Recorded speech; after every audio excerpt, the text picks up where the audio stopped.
தேவனே நான் ஓமதண்டையில்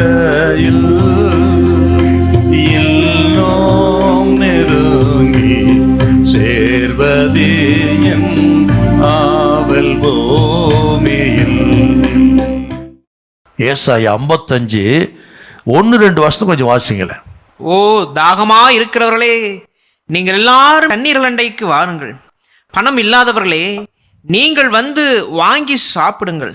நீங்கள் வந்து பணமும் இன்றி விலையுமின்றி திராட்சரசமும் பாலும் கொள்ளுங்கள். நீங்கள் அப்பம் அல்லாததற்காக பணத்தையும் திருப்தி செய்யாத பொருளுக்காக உங்கள் பிரயாசத்தையும் செலவழிப்பானேன். நீங்கள் எனக்கு கவனமாய் செவி கொடுத்து நலமானதை சாப்பிடுங்கள். அப்பொழுது உங்கள் ஆத்துமா கொழுப்பான பதார்த்தத்தினால் மகிழ்ச்சியாகும். பார்த்தீங்களா? வந்து பானம் பண்ணுங்கள், விலையும் இன்றி. ஆக எந்த விதமான விலை இல்லாமல நீங்க வந்து நான் கொடுக்கிற இளைப்பாறுதலை பெற்றுக்கொள்ளுங்க அழைக்கிறார் இருப்பார்.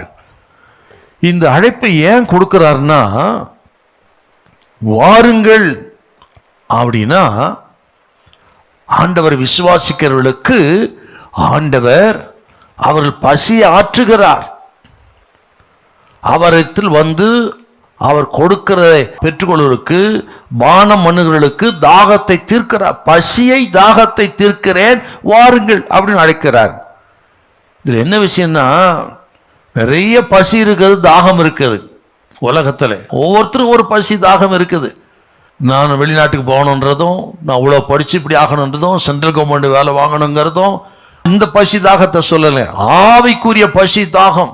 இன்னும் ஆவிக்குரிய பசி தாகம்னு கேட்டிங்கன்னா, ஐயோ நான் ஆண்டவருக்காக வாழணுமே, ஆண்டவரை பிரியப்படுத்துவது போல வாழணுமே, நான் ஒரு ஜபவரனா இருக்கணுமே, நான் பரிசுத்தமா வாழணுமே, எப்படியாயிலும் நித்திய ஜீவன் அடையணுமே, எதையாயிலும் ஆண்டவருக்கு சாதிக்கணும் என்று ஒரு ஆவிக்குரிய துக்கம் இருக்குது. பார்த்தீங்களா?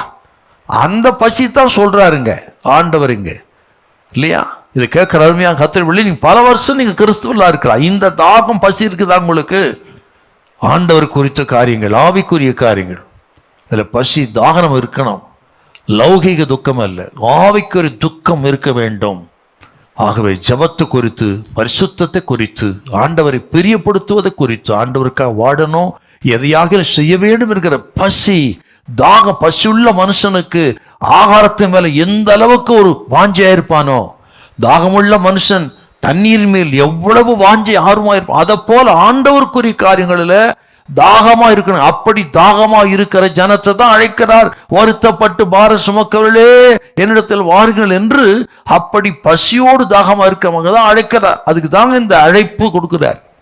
இப்போவும் இந்த தொலைக்காட்சி நிகழ்ச்சி மூலம் கேட்கிற பார்க்க உங்களுக்கு அந்த அழைப்பு தான். யாருக்கும் என்னன்னு நினைக்காதீங்க, உங்களுக்குள்ள நிச்சயமாக ஒரு தாகம் பசி ஆண்டவருக்காக இருக்கும். அப்படிப்பட்ட அழைக்கிறார், வாருங்கள், நிச்சயமாய் உங்கள் தாகத்தை பசியை தீர்த்து உங்களை ஆசீர்வதிப்பார். தேவ திட்ட நோக்கம் நிறைவேறும். உங்கள் தோல்வி ஜெயமாய் மாறும். உங்கள் வெட்கம் அவமானம் எல்லாம் மகிழ்ச்சியாய் மாறும். உங்கள் புலம்பலை ஆனந்த களிப்பாக மாற்ற பண்ணுவார். அந்த அதிசயத்தை கர்த்தர் செய்வார். உங்களுக்கு நல்ல சமாதானத்தை தைரியத்தை கொடுப்பார். கர்த்தர் உங்களை கைவிட மாட்டார். ஹல்லேலூயா, ஹல்லேலூயா.